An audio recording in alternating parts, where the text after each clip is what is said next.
Doctors should serve patients without discriminating against anyone based on race, gender, background, or other discriminatory factors.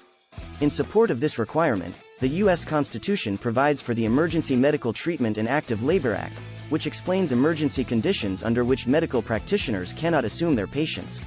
The same law, however, also protects doctors who intentionally refuse to treat patients when reasonable excuses exist.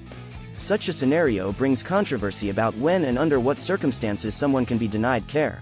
It also brings a mix of ethical considerations that work for the patient's benefit. In this video, we assess the ethical and legal implications of the case where doctors in Australia and the United States of America refuse to offer healthcare to unvaccinated children. A recent survey notes that doctors in Australia and the United States of America refuse to offer healthcare to unvaccinated children.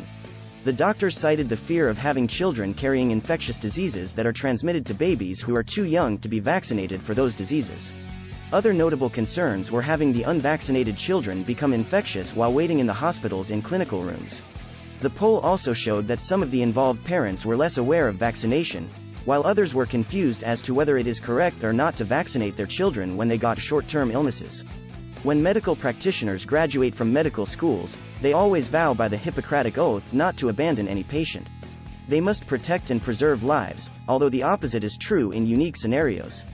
Ethically, it is wrong to blame unvaccinated children as they have little understanding of vaccination.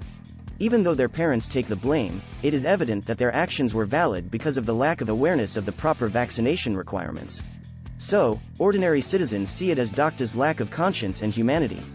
General Medical Council, however, thinks that doctors have the authority to deny treatment in a case where their health or the health of other patients is in jeopardy. In this case, the doctors were afraid that the children would become contagious, which to some extent justifies their argument.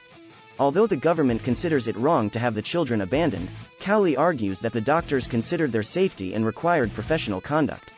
As per the healthcare regulations, health workers also have the freedom to treat or not treat patients who ask for treatment in a new hospital for a condition doctors from different hospitals were treating them. In this case scenario, the child's vaccination history is missing, leaving the doctor to fill in the gaps that can lead to the discovery of the possible reasons for particular symptoms. Although the patients, in this case, are not in a sound mind that can explain their treatment history, their parents can take up the role. Unfortunately, however, the parents are also not in a position to reason with the doctor professionally, leaving the doctor with no option but to consider the case an emergency.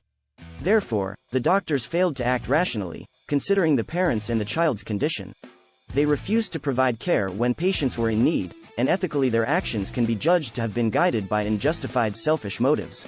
Professional healthcare workers are expected by the ethical rules that guide them to have made more prudent decisions. The implication is that the healthcare systems with which the case occurred are flawed and cannot be entrusted with the service of treating human beings because of the intrinsically present emotional aspect of humans. Thank you so much for watching. If you like the video, like, share and subscribe to the channel.